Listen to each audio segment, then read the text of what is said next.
আল্লাহ সুবহানাহু ওয়া তাআলা একটি উপদেশ, একটি নাসিহা, যেটা সকলের জন্য, মুসলিম অমুসলিম বানু ইসরাইল সবার উদ্দেশ্যে আল্লাহ সুবহানাহু ওয়া তাআলা বলছেন, ওয়াস্তাঈনু বিস-সাবরি ওয়াস-সালাহ ওয়া ইন্নাহা লাকাবীরাতুন ইল্লা আলাল খাশিঈন। এটা সূরা বাকারার 45 এবং 46 নম্বর আয়াত। এই আয়াতের অর্থ হচ্ছে ওয়াস্তাঈনু, তোমরা সাহায্য প্রার্থনা করো, বিস-সাবরি, ধৈর্যের মাধ্যমে, ওয়াস-সালাহ, সালাতের মাধ্যমে, ওয়া ইন্নাহা, আর এটা লাকাবীরাতুন, অনেক কঠিন, অনেক ভারী, অত সহজ নয়, ইল্লা আলাল খাশিঈন, তবে যারা আল্লাহকে ভয় করে তারা ব্যতীত। আল্লাযীনা ইয়াযুন্নুনা, কারা আল্লাহকে ভয় করে? আল্লাযীনা ইয়াযুন্নুনা, যারা ধারণা করে, যদিও এখানে শাব্দিক অর্থ ধারণা, কিন্তু আসল উদ্দেশ্য হচ্ছে ইয়াকিন, আয-যন্ন বিমা'নাল ইয়াকিন, যারা নিশ্চিতভাবে বিশ্বাস করে, আন্নাহুম মুলাকু রাব্বিহিম, যে তারা তাদের প্রতিপালকের সাথে একদিন না একদিন সাক্ষাৎ করবেই। আমরা কি বিশ্বাস করি যে আমাদের প্রতিপালকের সাথে আমাদের একদিন দেখা হতে পারে? এটাই এই আয়াতের সবচেয়ে বড় প্রশ্ন। মানুষ কি বিশ্বাস করে যে তার সৃষ্টিকর্তার সাথে একদিন সে দেখা করবে, সাক্ষাৎ হবে? তো কারা আল্লাহকে ভয় করে, কাদের জন্য সালাত আদায় করা সহজ, কাদের জন্য ধৈর্য ধারণ করা সহজ? যারা নিশ্চিতভাবে বিশ্বাস করে যে তাদের একদিন কার সাথে সাক্ষাৎ হবে? আল্লাহ সুবহানাহু ওয়া তাআলার সাথে সাক্ষাৎ হবে। এটা কেন তাদের জন্য সহজ আমি বলবো। ওয়া আন্নাহুম ইলাইহি রাজিউন, এবং তারা একদিন তাদের প্রতিপালকের নিকট ফিরে যাবে। এবার আমরা আসি আয়াতের সংক্ষিপ্ত ব্যাখ্যায়। প্রথম আয়াত যেটা আমরা পড়লাম, সেটার মূল সারমর্ম হচ্ছে মানুষ আল্লাহর কাছে সাহায্য চাইবে।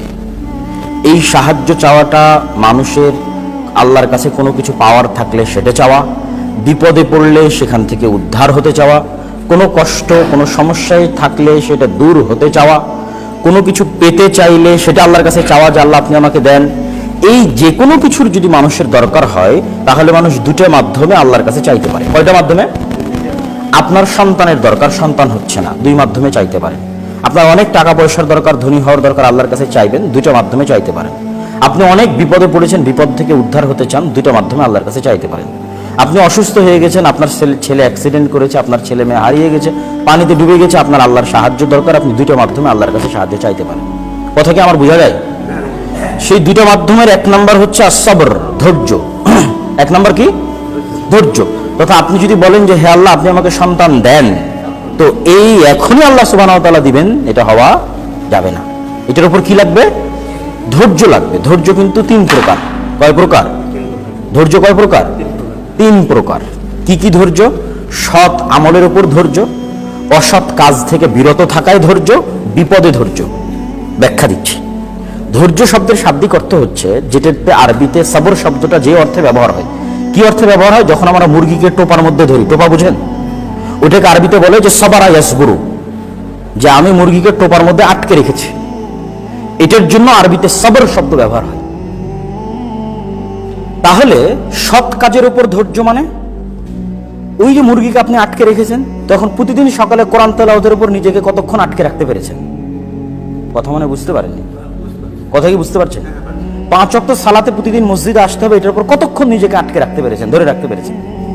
কতদিন? এই জন্য কিন্তু রাসূলুল্লাহ সাল্লাল্লাহু আলাইহি ওয়াসাল্লাম বলেছেন যে আফজালুল ইবাদা দাওয়ামুহা ওয়া ইন আকাল, সবচেয়ে উত্তম ইবাদত ওইটা যেটা অল্প হলেও নিয়মিত হয়। অল্প হলেও কি হয়? নিয়মিত হয়। আল্লাহ কিন্তু পবিত্র কোরআনে কোথাও আমাদের কাছে বেশি ইবাদত চাইনি। আল্লাযীনা আমানু ওয়া আমিলুস সালিহাত, আল্লাযীনা আমানু ওয়া আমিলুস সালিহাত, এগুলো কোথাও বলা নাই আল্লাযীনা আমানু ওয়া আমিলু আমালান কাসীরা। সব জায়গায় বলা আছে ঈমান আনয়ন করলো, সৎ আমল করলো। তো সৎ আমলের একটা পার্ট হচ্ছে আল্লাহর ইখলাস, আল্লাহর নবীর সুন্নাতের অনুসরণ। ঠিক আরো একটা পার্ট হচ্ছে নিয়মিত করতে থাকা। কি করতে থাকা? নিয়মিত। হুট করে একদিনে 1000 রাকাতের চাইতে প্রতিদিন 2 রাকাত বেশি উত্তম। প্রতিদিন 2 রাকাত বেশি উত্তম। একদিনে একদম পবিত্র কোরআন পড়ে শেষ করে দিলাম, 3 দিনে কোরআন পড়ে শেষ করে দিলাম, এর চাইতে প্রতিদিন 5টা আয়াত, প্রতিদিন সূরা ইখলাস, প্রতিদিন আয়াতুল কুরসি উত্তম। তাহলে সবরের 3টা প্রকার বললাম। 1, সৎ কাজের উপর ধৈর্য, কতক্ষণ নিজেকে ধরে রাখতে পারছে। 2, অসৎ কাজ থেকে বিরত রাখার উপর ধৈর্য, যে না আমি খারাপ ছবি, খারাপ ভিডিও, গান শুনবো না, কতক্ষণ না শুনে থাকতে পারছি, কন্টিনিউ করতে পারছি। আমি অবৈধ সম্পর্কে লিপ্ত হব না, কতক্ষণ লিপ্ত না হয়ে টিকে থাকতে পারছি। আর আরেকটা হচ্ছে বিপদে পড়ে ধৈর্য ধারণ। আমি বিপদে পড়েছি, হায় হতাশ না করে আল্লাহর উপর ভরসা করে ধৈর্য ধারণ করা। ঠিক আছে? তাহলে মানুষের যদি আল্লাহর কাছে কোনো কিছু চাওয়ার দরকার হয়, তাহলে হুট করে আল্লাহ সুবহানাহু ওয়া তাআলা দিয়ে দিবে চাওয়া মাত্রই? একজন নবীর ঘটনা আমরা সবাই জানি। সেটা হচ্ছে ইয়াকুব আলাইহিস সালাতু ওয়াস সালাম। কোন নবী? ইয়াকুব আলাইহিস সালাতু ওয়াস সালাম। তার ছেলে ইউসুফ আলাইহিস সালাতু ওয়াস সালাম যখন হারিয়ে গেল, তখন ইউসুফ আলাইহিস সালাতু ওয়াস সালামকে তার কাছে ফিরিয়ে দেওয়ার জন্য তিনি দোয়া করতে দেখেছেন আল্লাহর কাছে। আর তিনি তার সন্তানকে ফিরে পেয়েছেন অন্তত 25-30 বছর পরে। তাহলে নবী দোয়া করছে আর এক নবীর জন্য, সন্তানও নবী। আবার সন্তানও তো চাইবে তার বাপ মায়ের কাছে ফিরে যেতে, তাই না? সেও নবী। আবার তারা সবাই নবীদের সন্তান, ইব্রাহিমের সন্তান ইসহাক, ইসহাকের সন্তান ইয়াকুব। তো তারা আল্লাহর কাছে দোয়া করছেন, তো আল্লাহ সাথে সাথেই দিয়ে দিলেন? আল্লাহ সাথে সাথেই দেননি। তাহলে আল্লাহর কাছে চাইলে, চেয়ে কিছু পেতে হলে তার উপর ধৈর্য লাগবে না? লাগবে না? ধৈর্য লাগবে। ঠিক তেমন কোনো বিপদে পড়েছেন, বিপদ থেকে উদ্ধার আল্লাহর কাছে হতে চাচ্ছেন, তখনও কি লাগবে? ধৈর্য লাগবে। এবার 2 নাম্বার কি দিয়ে আপনি আল্লাহর কাছে চাইবেন? ওয়াসসালাহ। 2 নাম্বার কি? সালাত। 2 নাম্বার কি? আল্লাহর কাছে কিছু চাওয়ার সবচেয়ে বড় মাধ্যম হচ্ছে সালাত। সবচেয়ে বড় মাধ্যম কি? সালাত। এটা কিন্তু আমাদের সমাজের মানুষ বুঝে না দেখেই একসাথে হাত তুলে দোয়া করতে চায়। কি বুঝলেন আমার এই বাক্য? আল্লাহর কাছে আল্লাহ চাইতে বলছে কিসের মাধ্যমে? একটু কথা বলেন, কিসের মাধ্যমে? সালাতের মাধ্যমে। যে একজন ব্যক্তি মারা গেছে, ওর জন্য তোমরা দোয়া করো, তো জানাজার সালাত পড়ে সালাতের মাধ্যমে দোয়া করো। কেন আল্লাহ তো বলছে সালাতের মাধ্যমে দোয়া করতে হবে, সালাত দিয়ে দোয়া করো। এই জন্য তো আল্লাহ নবী জানাজার সালাত দিয়েছে, যে মানুষ মারা গেছে তোমরা সালাত আদায় করো, দিয়ে দোয়া করো। বৃষ্টি আল্লাহর কাছে লাগবে, তোমরা সালাত আদায় করে আল্লাহ সুবহানাহু ওয়া তাআলার কাছে দোয়া করো। চন্দ্রগ্রহণ, সূর্যগ্রহণ হয়েছে, বিপদে পড়েছে, চন্দ্রগ্রহণ সূর্যগ্রহণের বিপদ থেকে বাঁচতে হবে, সালাতে দাঁড়াও, সালাত আদায় করে দোয়া করো। তাহলে প্রত্যেক ধাপে ধাপে আল্লাহর কাছে কিছু চাওয়ার জন্য আল্লাহর নবী কি করতে বলেছে? সালাত আদায় করতে বলেছে। ঠিক আগের যুগের নবী রাসূলদেরও একই অবস্থা ছিল। যখন জাকারিয়া আলাইহিস সালাতু ওয়াস সালাম আল্লাহর কাছে সন্তান চাইলেন, যখন কুল্লামা দাখালা আলাইহা জাকারিয়াল মিহরাব ওয়াজাদা ইনদাহা রিজকা ক্বালা ইয়া মারইয়াম আন্না লাকি হাযা ক্বালাত হিয়া মিন ইনদিল্লাহ। যখন মারিয়াম আলাইহিস সালাতু ওয়াস সালামের কাছে তার খালু গেলেন, দেখছেন অসময়ে আম, অসময়ে জাম, অসময়ে কাঁঠাল, অসময়ে ফলমূল, অসময়ে জাইতুন, অসময়ে খেজুর। ইয়া মারইয়াম আন্না লাকি হাযা, কোথায় থেকে আসলো? ক্বালাত হিয়া মিন ইনদিল্লাহ, আল্লাহর পক্ষ থেকে এসেছে। তখন উনিও নবী, ওনারও অন্তরে চাইলো যে আল্লাহ ইমরানকে এত ভালো মেয়ে দিল। ইমরাআতু ইমরান, ওয়াইদ ক্বালাত ইমরাআতু ইমরান রব্বি ইন্নী নাযারতু লাকা মা ফি বাতনি মুহাররারা, যে আল্লাহ আমার পেটে যে সন্তান আছে তোমার রাস্তে অফ করে দিলাম, ওই সন্তানই হচ্ছে মারিয়াম। তো ইমরানকে আল্লাহ সুবহানাহু ওয়া তাআলা সন্তান দিল, তো আমিও তো আল্লাহর নবী, বৃদ্ধ হয়ে গেছি, স্ত্রী বন্ধে, সন্তান হওয়ার কোনো সম্ভাবনা নাই। কিন্তু আরেকজনের সৎ সন্তান দেখে নিজের মনে চাওয়া হয়েছে যদি আমারও এরকম সন্তান হতো। হুনালিকা দাআ জাকারিয়া রাব্বাহ, ওখানে জাকারিয়া আলাইহিস সালাতু ওয়াস সালাম সালাতে দাঁড়িয়ে গেলেন আল্লাহর কাছে চাওয়ার জন্য যে আমার সন্তান লাগবে। তাহলে সন্তান চাইতে জাকারিয়া কি করলেন? কথা বলতে হবে, কি করলেন? সালাত আদায় করলেন। ঠিক তেমন ইব্রাহিম আলাইহিস সালাতু ওয়াস সালামের প্রথম স্ত্রী সারা আলাইহিস সালাতু ওয়াস সালাম, সহিহ বুখারীর হাদিস, যখন উনি বিপদে পড়লেন, জালিম বাদশা তার দিকে এগিয়ে আসলো, তখন তিনি জালিম বাদশার কবল থেকে বাঁচার জন্য কি করলেন? সালাত আদায় করলেন। এবং আমরা আল্লাহর নবীরও কিছু ঘটনা দেখবো এবং বলবো এই আজকের এই তাফসীরের মধ্যে। সেটা হচ্ছে আল্লাহ সুবহানাহু ওয়া তাআলার কাছে কিছু চাইতে হলে এবং পেতে হলে, বিপদে পড়লে উদ্ধার হতে হলে 2টা মাধ্যমে আল্লাহর কাছ থেকে পাওয়া যাবে। 1, ধৈর্য ধারণ করতে হবে, 2, সালাত আদায়ের মাধ্যমে চাইতে হবে। তাহলে আমরা এই যে এখানে আসরের সালাত আদায় করলাম, এটা আল্লাহর কাছে চাওয়ার সবচেয়ে বড় মাধ্যম। যা বলার ছিল এখানে বলতে হতো। সালাত শেষ হওয়ার পর চাওয়া আসলে শেষ হয়ে গেছে, তখন তাসবিহ, তাহলিল, জিকির, আজকার শুরু হয়েছে। মাইয়েতের জন্য দোয়া করার দরকার, আসলে জানাজার সালাতের মধ্যেই ওই দোয়া শিখিয়ে দেওয়া আছে। কারণ জানাজার সালাত শেষ হওয়ার পরে যদি আপনি বলেন হুজুর দোয়া করলো না একসাথে হাত তুলে, তাহলে আপনি এই আয়াত বুঝেননি যে আল্লাহর কাছে চাইতে হয় সালাত দিয়ে। আমি কি বুঝাতে পারছি আপনাকে? যে তাহলে আপনি এই আয়াত বুঝেননি যে আল্লাহর কাছে চাইতে হয় কি দিয়ে? সালাত দিয়ে, সালাতের মধ্যে। সম্মানিত উপস্থিতি, ওয়াস্তাঈনু বিস-সাবরি ওয়াস-সালাহ, তোমরা আল্লাহর কাছে সাহায্য চাও ধৈর্য দিয়ে, সালাত দিয়ে। আর জেনে রাখো ওয়া ইন্নাহা লাকাবীরা, এই কাজ করা অনেক কঠিন, এত সহজ নয় যে নিয়মিত সালাত আদায় করবে, সালাতের মাধ্যমে চাইবে, এটা অনেক অনেক কঠিন কাজ। তবে কাদের জন্য সহজ? আল্লাহ ইল্লা আলাল খাশিঈন, যারা আল্লাহকে ভয় করে তাদের জন্য সহজ। কারা কারা? আল্লাযীনা ইয়াযুন্নুনা আন্নাহুম মুলাকু রাব্বিহিম, যারা নিশ্চিতভাবে বিশ্বাস করে যে তারা তাদের প্রতিপালকের সাথে সাক্ষাৎ করবে। আচ্ছা, আপনি যে ধৈর্য ধারণ করবেন, কার আশায় ধৈর্য ধারণ করবেন? এটার আশায় যে আপনার সাথে একদিন আল্লাহর সাক্ষাৎ হবে। কথা মনে হয় বুঝতে পারেন? ইয়াকুব আলাইহিস সালাতু ওয়াস সালামের সন্তান হারিয়ে যাওয়ার পর উনি হতাশায় হার্ট ফেল করেনি কেন? উনি নিশ্চিতভাবে বিশ্বাস করেন যে একদিন আল্লাহর সাথে ওনার সাক্ষাৎ হবে। এই বিশ্বাসই তো ওনাকে বাঁচিয়ে রেখেছে, এই বিশ্বাসই তো উনি ধৈর্য ধারণ করতে পেরেছেন। এই বিশ্বাসেই তো উনি সালাতের মাধ্যমে, দোয়ার মাধ্যমে আল্লাহর কাছে দোয়া করতে থেকেছেন। কেননা দুনিয়াতেই কিছু আদায় করে নেওয়া সফলতা নয়, বরং আল্লাহ সুবহানাহু ওয়া তাআলার সাথে যে আপনার সাক্ষাৎ হবে, এই নিশ্চিত বিশ্বাস আপনাকে পৃথিবীর যে কোনো বিপদে ধৈর্য দিতে পারে। পৃথিবীর যে কোনো বিপদে কি দিতে পারে? দুনিয়ার কোনো আদালতে যদি আপনার বিচার না হয়, আপনি কিসের আশায় অপেক্ষায় থাকবেন যে আপনার সাথে একদিন আল্লাহর সাক্ষাৎ হবে? আজকে আপনার সাথে অনেক অবিচার, অনেক জুলুম, অন্যায়ভাবে আপনাকে মানুষ আপনার সাথে ফায়সালা করছে, আপনার সাথে বিচার করছে, আপনার উপর শাস্তি দিচ্ছে। তো আপনি কি ধৈর্যে পৃথিবীতে বেঁচে থাকবেন? কেমনে ধৈর্য ধারণ করবেন? কেমনে সালাত দিয়ে আল্লাহর কাছে চাইবেন? তখনই আপনি পারবেন যখন আপনার মধ্যে দৃঢ় বিশ্বাস আছে যে একদিন আমিও আল্লাহর সামনে থাকবো, যে আমার উপর অত্যাচার করছে সেও আল্লাহর সামনে থাকবে। ওয়া ইন্না ইলাইহি রাজিউন, ওয়া আন্নাহুম ইলাইহি রাজিউন। যে আমার উপর অত্যাচার করছে ও আল্লাহর সামনে থাকবে, আমিও আল্লাহর সামনে থাকবো, সেই দিন দেখবো ইনশাআল্লাহ। আজকে যে আমার টাকা মেরে নিল, তার টাকা এখনই আমাকে জোর করে আদায় করে নিতে হবে, এটা না। আপনি ধৈর্য ধারণ করতে পারবেন যে এই টাকা আপনি কিয়ামতের মাঠে পাবেন, যেদিন আল্লাহর সাথে আপনার সাক্ষাৎ হবে। সম্মানিত উপস্থিতি, এবার আমরা একটু রাসূলুল্লাহ সাল্লাল্লাহু আলাইহি ওয়াসাল্লামের কিছু হাদিস দেখি, তার কিছু আমল দেখি। ইমাম কুরতুবী বলছে যে সালাত এবং সবর দুটাকে পাশাপাশি রাখার উদ্দেশ্য হচ্ছে, সবরের সবচেয়ে বড় মাধ্যম হচ্ছে সিয়াম। সবরের সবচেয়ে বড় মাধ্যম কি? সিয়াম। এই জন্য ইমাম কুরতুবী আয়াতের তাফসিরে বলছে আস-সাওমু নিসফুস সবর। যদি আমরা এই আয়াত এভাবে বলি যে তোমরা সিয়ামের মাধ্যমে এবং সালাতের মাধ্যমে আল্লাহর সাহায্য চাও, তবুও হবে, কেননা সিয়াম কি? ধৈর্য। সিয়াম কি? ধৈর্য। তাহলে যে সোমবারের সিয়াম রাখে, বৃহস্পতিবারের সিয়াম রাখে, 13, 14, 15 সিয়াম রাখে, সে অটোমেটিক ধৈর্যের প্রশিক্ষণ নিচ্ছে। আস-সাওমু নিসফুস সবর, এটা কি বলেছে ইমাম কুরতুবী রাহিমাহুল্লাহ।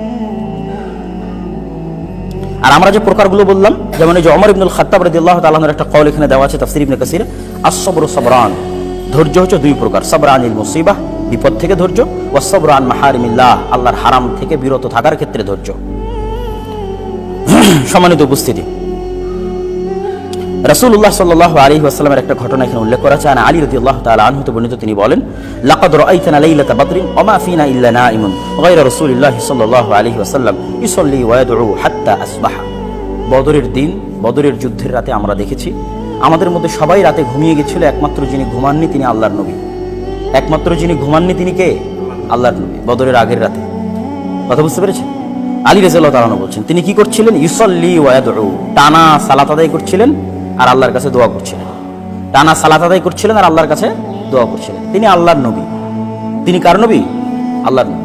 খায়রু খালকি আদম, খায়রু বানি আদম, বানি আদমের সর্বশ্রেষ্ঠ সন্তান, সর্বশ্রেষ্ঠ নবী। তার আগামীকাল যুদ্ধ আছে, ভয়ঙ্কর বড় যুদ্ধ, মাআরিকা বাইনাল ঈমান ওয়াল কুফর, ঈমান এবং কুফরের মধ্যে প্রথম ভয়ঙ্কর যুদ্ধ। সেই যুদ্ধে তার বিজয়ের দরকার। সেই যুদ্ধে তার কিসের দরকার? বিজয়ের দরকার। এই জন্য রাতের বেলা সালাতে দাঁড়িয়ে আছে। এই জন্য রাতের বেলা কোথায় দাঁড়িয়ে আছে? সালাতে দাঁড়িয়ে আছে। রাতে সালাত ছাড়া পৃথিবীতে কোনো বড় সফলতা সম্ভব নয়। রাতে সালাত ছাড়া পৃথিবীতে কোনো বড় সফলতা সম্ভব নয়। আল্লাহ সুবহানাহু ওয়া তাআলা নবীকে বলেছে, আপনি তাহাজ্জুদের সালাত আদায় করেন, আসা ইয়াবআসাকা রাব্বুকা মাকামান মাহমুদা। আল্লাহ আপনাকে সর্বোচ্চ স্থানে অধিষ্ঠিত করবে, কিন্তু এই সর্বোচ্চ স্থানে অধিষ্ঠিত হওয়ার জন্য তাহাজ্জুদের সালাত লাগবে, রাতের সালাত লাগবে।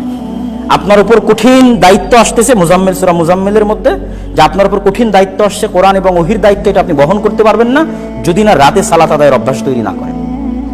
রাতে সালাত আদায়ের অভ্যাস তৈরি করলে আপনি এই দায়িত্ব পালন করতে পারবেন।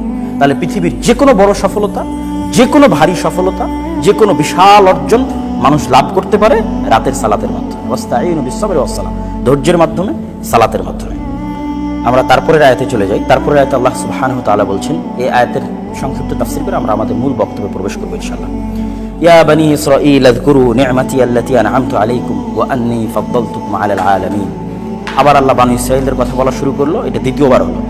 এর আগে আরেকবার আল্লাহ বলে নিয়েছে এই আয়াতে একটু পরিবর্তনের সাথে, হে বানি ইসরাঈলেরা, তোমরা স্মরণ করো ওই নিয়ামতের কথা যে নিয়ামত আল্লাহ তোমাদের উপর দিয়েছে এবং তোমাদেরকে পৃথিবীবাসীর উপর শ্রেষ্ঠত্ব দিয়েছে। তখনও ওই তাফসিরের সময় আমরা বলেছিলাম এবং আজকেও বলছি, আল্লাহর দাওয়াতি মূলনীতি হচ্ছে মানুষকে সম্মানের সাথে সম্বোধন করা। কিসের সাথে সম্বোধন করা? আল্লাহ চাইলে বানু ইসরাঈলকে এই কাফের, এই মুশরিক, এগুলো বলে সম্বোধন করতে পারতেন। এই যারা নবীকে হত্যা করেছে, বানু ইসরাঈলরা কিন্তু আগে অনেক নবীকে হত্যা করেছে, জাকারিয়া, ইয়াহইয়া সহ আগের বহু নবীকে হত্যা করেছে। এই তোমরা যারা আল্লাহর সাথে নিমক হারামি করেছে, মুসা আলাইহিস সালামের সাথে তারা নিমক হারামি করেছে, তাদেরকে আল্লাহ সমুদ্র থেকে বাঁচিয়ে দিল। তখন বলছে যে যাও ফিলিস্তিনে যুদ্ধ করো, বলছে ইযহাব আনতা ওয়া রাব্বুকা, আপনি যান আর আপনার আল্লাহ যান, গিয়ে যুদ্ধ করেন, আমরা পারবো না। এরকম অসংখ্য নিমক হারামি আছে যেগুলো আল্লাহ বলবে। তো আল্লাহ ওগুলো দিয়েও তাদেরকে সম্বোধন করতে পারতেন, তথা তাদের খারাপ গুণাবলী দিয়ে তাদেরকে সম্বোধন করতে পারতেন ছোট করে। কিন্তু আল্লাহ সুবহানাহু ওয়া তাআলার এটা দাওয়াতি মূলনীতি নয় যে তিনি তার বান্দাকে ছোট করে সম্বোধন করে দাওয়াত দেবেন, এবং আল্লাহর এই মূলনীতি আমাদের শেখা উচিত। আল্লাহ সুবহানাহু ওয়া তাআলা, আপনি যদি বানু ইসরাইলের লম্বা হিস্ট্রি দেখেন যে তারা কিভাবে নবী রাসূলকে হত্যা করেছে, কিভাবে আল্লাহর নিয়ামতের সাথে নিমক হারামি করেছে, তারপরে যদি আল্লাহর এই আয়াত দেখেন, তাহলে আপনি বুঝতে পারবেন যে দাওয়াতের ক্ষেত্রে কতটা ভালো ব্যবহার করা উচিত। এত বড় নিমক হারাম কওমের হওয়ার পরও আল্লাহ সুবহানাহু ওয়া তাআলা তাদেরকে সম্মান দিয়ে তাদের যেটা ভালো গুণ আছে, তাদের সাথে আল্লাহর যেটা ভালো ব্যবহার আছে, সেটা স্মরণ করিয়ে দিয়ে তাদেরকে বলছে, হে বানু ইসরাইলেরা, স্মরণ করো ওই সমস্ত নিয়ামতের কথা যা আল্লাহ তোমাদেরকে দিয়েছিল। ওয়া ফাদ্দালতুকুম আলাল আলামিন, এবং পৃথিবীবাসীর উপর তোমাদেরকে আল্লাহ শ্রেষ্ঠত্ব দিয়েছিল। আর আমরা যখন মানুষকে দাওয়াতি কাজ করতে যাই, আমরা আগে গালাগালি শুরু করি না, গালাগালি শুরু করি, এবং আমাদের মধ্যে অহংকার কাজ করে। এই জন্য আমাদের দাওয়াতে বরকত হয় না। আল্লাহর কাছ থেকে আমাদের এটা শেখা উচিত যে আল্লাহ সুবহানাহু ওয়া তাআলা বানু ইসরাইলকে সম্মান দিয়ে দাওয়াত দিচ্ছেন। বানু ইসরাইল বলাও একটা সম্মান, তাদেরকে যারা বানু ইসরাইল বলছে এটা বলাও একটা সম্মান। কেন ইসরাইলকে, ইসরাইল হচ্ছে ইয়াকুব আলাইহিস সালাম। ইসরাইলের নাম আমরা যে চিনি সেটা হচ্ছে ইয়াকুব আলাইহিস সালাতু ওয়াস সালাম। ইয়াকুব আলাইহিস সালাতু ওয়াস সালামকে ইউরোপিয়ানরা বলে জ্যাকব, ঠিক আছে। ইয়াকুব আলাইহিস সালাতু ওয়াস সালাম বাপের নাম ইসহাক, ইসহাককে ইউরোপিয়ান আমেরিকানরা বলে আইজ্যাক, আইজ্যাক নিউটন। আইজ্যাক নিউটনের নাম আপনারা অনেক শুনেছেন, যে বিজ্ঞানী নিউটন। তো বিজ্ঞানী নিউটনের নাম কিন্তু ইসহাক, কিন্তু উচ্চারণ করা হয় ইংরেজিতে কি আইজ্যাক, কিন্তু আসলে কি ইসহাক। ইসহাকের ইংরেজি ভার্সন হচ্ছে আইজ্যাক। তার বাবার নাম হচ্ছে ইব্রাহিম। ইসহাকের বাবার নাম কি ইব্রাহিম, যাকে ইউরোপিয়ান এবং আমেরিকানরা বলে আব্রাহাম। দাউদ আলাইহিস সালাতু ওয়াস সালাম, উনিও বানু ইসরাইলের নবী, যাকে ইউরোপিয়ান এবং আমেরিকানরা বলে ডেভিড, ঠিক আছে। এবং এখনো এই কিছুদিন আগেও ইসরায়েলের প্রেসিডেন্ট ছিল বেনিয়ামিন নেতানিয়াহু। বেনিয়ামিন কিন্তু একজন নবীর নাম, বানু ইসরায়েলের একজন নবীর নাম বেনিয়ামিন। সম্মানিত উপস্থিতি,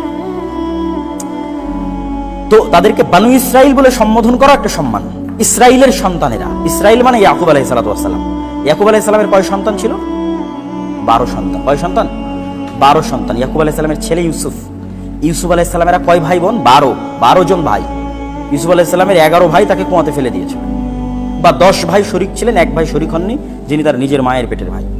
তো ইউসুফ আলাইহিস সালাতু ওয়াস সালামেরা কয় ভাই? মোট 12 ভাই। তাহলে বানু ইসরাইল মানে ইয়াকুব আলাইহিস সালামের 12 সন্তান ও তাদের বংশধর। এই জন্য যখন ফেরাউনের কবল থেকে বানু ইসরাইলকে বাঁচানোর জন্য সমুদ্রের রাস্তা তৈরি হলো, তখন 12টা রাস্তা তৈরি হয়েছিল। এই জন্য যখন মুসা আলাইহিস সালাম লাঠি দিয়ে পাথরের উপর আঘাত করেছিল ঝর্ণা তৈরি করার জন্য, তখন 12টা ঝর্ণা তৈরি হয়েছিল, যার কথা আল্লাহ কোরআনে বলবে, একটু পরেই বলতে থাকবে, হয়তো আপনাদের এখানে সেই তাফসীরটা করার সময় পাবো না। তো এই 12টা কি জন্য, 12টা রাস্তা কি জন্য, 12টা ঝর্ণা কি জন্য? ওই যে বানু ইসরাইল, ইয়াকুব আলাইহিস সালাতু ওয়াস সালামের কয় সন্তান? 12 সন্তান। ইয়া বানু ইসরাইল আযকুরু নি'মাতি আল্লাতী আন'আমতু আলাইকুম ওয়া আন্নী ফাদ্দালতুকুম আলাল আলামিন। হে বানু ইসরাইলেরা তথা হে ইয়াকুব আলাইহিস সালাতু ওয়াস সালামের 12 সন্তান এবং তাদের বংশধরেরা, তোমরা আল্লাহর নিয়ামতকে স্মরণ করো। আল্লাহ তোমাদেরকে পৃথিবীতে শ্রেষ্ঠত্বের জায়গা দিয়েছিল, সারা দুনিয়াবাসীর উপর শ্রেষ্ঠত্ব দিয়েছিল। তার মানে কিন্তু এই নয় যে তারা এখনো সমগ্র দুনিয়ার উপর শ্রেষ্ঠ, এটা কখনোই নয়। এটা তাদের যুগের আলোকে, তাদের সময়ের আলোকে, তাদের যুগে তাদের সময়ে আল্লাহ তাদেরকে কি দিয়েছিল? শ্রেষ্ঠত্ব দিয়েছিল। আপনারা আরেকটু কাছে না আসলে বুঝতে পারবেন ফ্যানের বাতাসে। কিন্তু সর্বশ্রেষ্ঠ যদি আমরা বলি যে সকল উম্মতের উপর শ্রেষ্ঠ, বানু ইসরাইলের চেয়েও শ্রেষ্ঠ, সেটা হচ্ছে উম্মতে মুহাম্মাদি। সেটা কারা?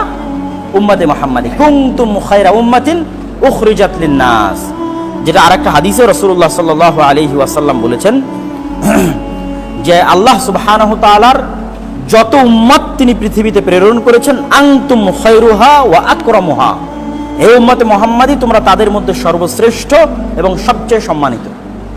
তাহলে বানু ইসরাইলকে যে আল্লাহ বললেন যে তোমাদেরকে আল্লাহ পৃথিবীতে শ্রেষ্ঠত্ব দিয়েছিলেন, এটা তাদের নির্দিষ্ট সময় পর্যন্ত, তাদের সময় পর্যন্ত, তাদের কালে, তাদের যুগে। এখন সকল কওম, সকল উম্মতের চেয়ে সর্বশ্রেষ্ঠ কারা? উম্মতে মুহাম্মাদি, মুহাম্মদ সাল্লাল্লাহু আলাইহি ওয়াসাল্লামের উম্মত।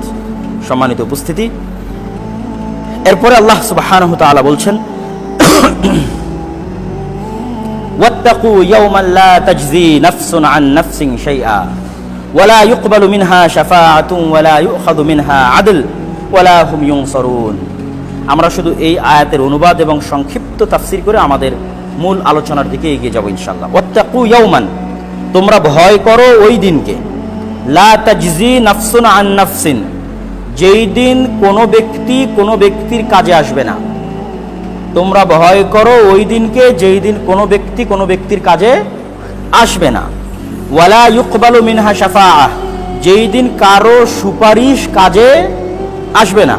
ওয়ালা ইউখাযু মিনহা আদল, যেই দিন কোনো বদল চলবে না। কি চলবে না? কোনো কারেন্সি থাকবে না, কোনো মুদ্রা থাকবে না, যেটা দিয়ে আপনি আপনার কোনো কিছুর কাফারা, কোনো কিছুর বদল, কোনো কিছুর পরিশোধ করবেন, এটা থাকবে না। টাকাও থাকবে না, রিয়ালও থাকবে না, ডলারও থাকবে না, কোনো বদল থাকবে না। সেই দিন যা চেঞ্জ হবে, এক্সচেঞ্জ হবে গুনাহার নেকি, যা অদল বদল হবে তা কি গুনাহার নেকি। ওয়ালা ইউখাযু মিনহা আদল, সেই দিন কোনো টাকা পয়সা ধন দৌলত এগুলো কারেন্সি মুদ্রা হিসেবে গ্রহণযোগ্য হবে না, ইনভ্যালিড হয়ে যাবে, মানে ভ্যালিডিটি শেষ হয়ে যাবে। এই টাকার পাওয়ার দুনিয়া পর্যন্তই শেষ। এই টাকা কিয়ামতের দিন ইনভ্যালিড। সেই দিন সবচেয়ে পাওয়ারফুল কি হবে? আপনার নেকি আর আপনার গুনাহ। যা এক্সচেঞ্জ হবে মানুষের মধ্যে কিয়ামতের মাঠে বিচার করতে গিয়ে, ফায়সালা করতে গিয়ে জরিমানা লাগাবে আল্লাহ, তখন জরিমানা আদায় হবে কি দিয়ে? গুনাহ অথবা নেকি দিয়ে। আর এই আদালতে জরিমানা লাগলে টাকা পয়সা দিয়ে আদায় করা সম্ভব এবং আল্লাহ মেনে নিবে। আপনি যদি দুনিয়াতে থাকতেই টাকা পয়সা দিয়ে আদায় করেন, কে মেনে নিবে? আল্লাহ মেনে নিবে। কিন্তু কিয়ামতের মাঠে শুধু চলবে নেকি আর গুনাহ। ওয়ালা হুম ইউনসারুন, এবং সেই দিন কোনো সাহায্যকারীও থাকবে না। তাহলে এই আয়াতের মধ্যে আল্লাহ কয়টা কথা বললো? লা তাজজি নাফসুন আন নাফসিন শাইআ, কোনো মানুষ কোনো মানুষের কোনো উপকার করতে পারবে না। বাক্যটা দেখেন, লা তাজজি উপকার করতে পারবে না, নাফসুন নাকেরা, উস্তাজি বলতে পারবে যে নাফির পরে যদি নাকেরা আসে তাহলে উমুম, মানে কোনো মানুষই। নাফসুন মানে কোনো আত্মাই, কেউই নয়। কিসের পীর বাবা, কিসের প্রধানমন্ত্রী, কিসের ওলিয়া উলিয়া, লা তাজজি নাফসুন, কেউই না। আন নাফসিন, অন্য কারোই উপকার করতে পারবে না, যে না অমুক অমুকের উপকার করা যাবে না, নবীদের উপকার হতে পারে, কেউ কারো, এক নবী আর এক নবীর উপকার করতে পারে না, কেউ কারো। মানে এটা ব্যাপক, এর মধ্যে এর বাইরে কেউ নাই, এই আয়াতের বাইরে কেউ নাই। যে উপকার করবে এর মধ্যেও কেউ আয়াতের বাইরে নাই, যে উপকার নিবে সেও এই আয়াতের বাইরে নাই। তথা কোনো নবীও কোনো নবীর উপকার করতে পারবে না, কোনো শক্তিশালী পাওয়ারফুল প্রধানমন্ত্রীও আরেকজন শক্তিশালী পাওয়ারফুল প্রধানমন্ত্রীর উপকার করতে পারবে না, কোনো শক্তিশালী মালদার আরেক শক্তিশালী মালদারের উপকার করতে পারবে না। নাফসুন আন নাফসিন, কেউ কারো উপকার করতে পারবে না। তারপরে দেখেন শাইআন, কোনো উপকার বলে না, সামান্য হয়তো একটা ছোটখাটো উপকার করার যেতে পারে কিয়ামতের মাঠে। মানুষ মনে করতে পারে যে না বড় উপকার না করতে পারুক, জাহান্নাম থেকে বাঁচিয়ে না দিতে পারুক, হয়তো কিয়ামতের মাঠে সামান্য তো ঠেলাগোতা দিতে পারে। উপকার হয়তো দেখা যায় আল্লাহর আরশের নিচে ছায়ার ব্যবস্থা করে দিল, বা হয়তো এই আযাব থেকে বাঁচার ব্যবস্থা করে দিল, কোনো হয়তো উপকার। সেই কোনো উপকারী করতে পারবে না। তাহলে এই আয়াতের মধ্যে কত রকমের তাকিদ আছে? তিনটে তাকিদ আছে। সেটা হচ্ছে কেউই উপকার করতে পারবে না, কারো উপকার করতে পারবে না, কোনো ধরনের উপকার করতে পারবে না। লা তাজজি নাফসুন আন নাফসিন শাইআ, কোনো ধরনের। যেমন আমরা আজকে এখানে আসছি, এখানে সবার কোনো না কোনো ধরনের হেল্প আছে না? নাই। একটা ছেলে মোটরসাইকেল চালাচ্ছে, তার একটা হেল্প আছে, একজন ক্যামেরা ধরেছে, তার একটা হেল্প আছে। এই মসজিদে আপনারা বসে আছেন, আপনাদের একটা সহযোগিতা আছে। তো কারো বড় উপকার, কারো ছোট উপকার, তোমরা কোনো ধরনের উপকার, যে ফ্যানগুলো সুইচ অন করে দিল ও হেল্প করলো না, সেই কোনো উপকারই করতে পারবে না, ছোট বড় কোনো উপকারী না, কেউই না, কারো না। লা তাজজি নাফসুন আন নাফসিন শাইআ। এই আয়াতের মধ্যে তিনটা তাকিদ গেল। তারপরে কি বলছে? ওয়ালা ইউকবালু মিনা শাফাআ, দুনিয়াতে সুপারিশ চলে, দুনিয়াতে একজন আরেকজনের পক্ষে কি করে? সুপারিশ করে। কিয়ামতের মাঠে কোনো সুপারিশ চলবে না। হ্যাঁ, আল্লাহ সুবহানাহু ওয়া তাআলা যদি কাউকে অনুমতি দেয় সেটা আলাদা, কিন্তু আমভাবে ব্যাপকভাবে যে আমি খুব পাওয়ারফুল, আমি খুব শক্তিশালী, আমি দেখে নেব না, আমি পীর বাবা, আমি নবী, চলো কিয়ামতের মাঠে নৌকায় করে পার করে দিব। আছে না অনেক পীর বাবা, নৌকায় করে জাহাজে করে পার করে দিবে? কেউ মান যাল্লাযী ইয়াশফাউ ইনদাহু ইল্লা বিইজনি, আছে কি কোনো শক্তিশালী পাওয়ারফুল ওলি আউলিয়া নবী, রাষ্ট্র ক্ষমতা, ধন দৌলত, টাকাওয়ালা, মালদার, মান যাল্লাযী, কে আছে এমন পৃথিবীতে?